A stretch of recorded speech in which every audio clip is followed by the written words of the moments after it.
అమ్మా కిచెన్కి స్వాగతం. పాలకూర పప్పు తయారీ విధానం ఎలాగో తెలుసుకుందాం. దీనికి కావలసిన పదార్థాలు 3 లేక 4 పాలకూర కట్టలు ముందుగా సాల్ట్ వాటర్లో వేసి కడిగి శుభ్రం చేసుకుని తర్వాత మంచినీళ్ళల్లో మళ్ళీ కడుక్కోవాలి.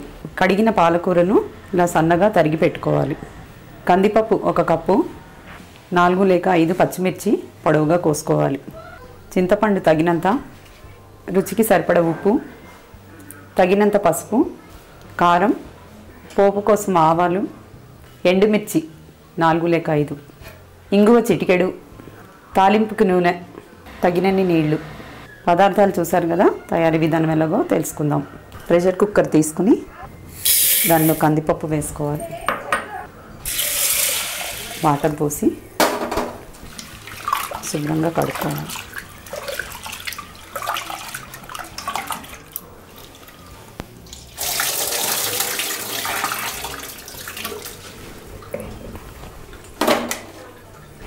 తరిగి పెట్టుకున్న పాలకూరని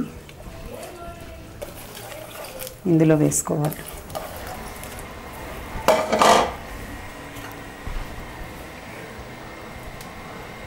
పచ్చిమిర్చి ముక్కలు కూడా అందులో వేసేయాలి. 1 కప్పుకి 2.5 కప్పులు నీళ్లు పోసుకోవాలి, లేదా కాస్త ఆకు మునిగేంత వరకు నీరు పోసి పెట్టాలి.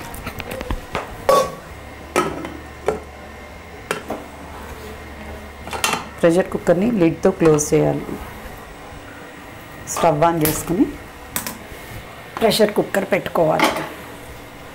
5 విజిల్స్ వచ్చేంత వరకు పెట్టాలి.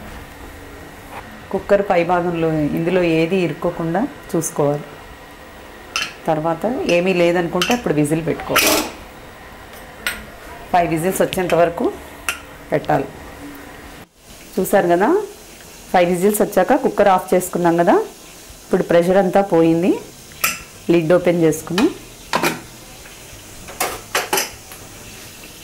కుక్కర్ చల్లారక ముందు తీస్తే పేలిపోయే ప్రమాదం ఉంది.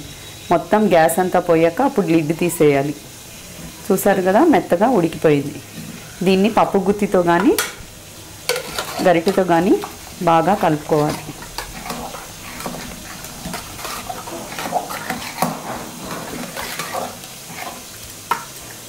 పప్పు త్వరగా అయిపోవాలి, మెత్తగా కావాలనుకుంటే కందిపప్పు కడిగి ఒక 10 to 15 మినిట్స్ నానబెట్టుకుంటే మెత్తగా వస్తుంది, గ్యాస్ సేవ్ అవుతుంది. చూసారు కదా, మెత్తగా వచ్చేసింది. ఇలా మెత్తగా చేసుకున్నాక పసుపు 1/2 టీ స్పూన్, తగినంత రుచికి సరిపడా చింతపండు గుజ్జు, మనం ఎంత తినగలిగితే దానికి సరిపడా పులుపు చూసి వేసుకోవాలి. ఇది బాగా కలుపుకొని పసుపు చింతపండు రసం వేసాక స్టవ్ ఆన్ చేసుకుని పప్పుని కాసేపు ఉడకనివ్వాలి. ఒక 5 నిమిషాల పాటు బాగా ఉడికాక దీనిలో తాలింపు వేసుకోవాలి. మధ్య మధ్యలో అడుగంటకుండా కలుపుకుంటూ ఉండాలి. 2-3 సార్లు అడుగంటకుండా ఇలా కలుపుకుంటూ ఉండాలి. చూసారు కదా, బాగా ఉడికిపోయింది. పప్పు బాగా ఉడికాక పోపు వేసుకోవాలి. కొద్దిసేపు పెడితే ఒక్కొక్కసారి పాడైపోయే ప్రమాదం ఉంది. కాబట్టి బాగా ఇలా కడపిలో బాగా మరిగాక పోపు వేసుకోవాలి. పప్పు దించేసాక ఒక ప్యాన్ పెట్టుకుని ప్యాన్ వేడెక్కాక దానిలో ఆయిల్ వేసుకుని దానిలో ఆవాలు,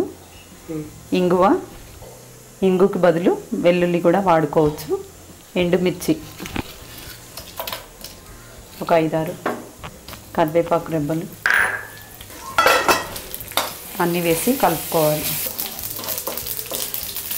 ఇలా పోపు చిటపట్లాడాక ఆపేసేయాలి. స్టవ్ ఆఫ్ చేసుకుని పప్పులో ఇలా పోపు వేసుకోవాలి. చూసారు కదా, పాలకూర పప్పు రెడీ అయిపోయింది. మీరు కూడా ట్రై చేసి రుచి చూసి మీ ఫ్రెండ్స్కి రిలేటివ్స్కి షేర్ చేయగలరు. Please subscribe our channel. Thank you for watching.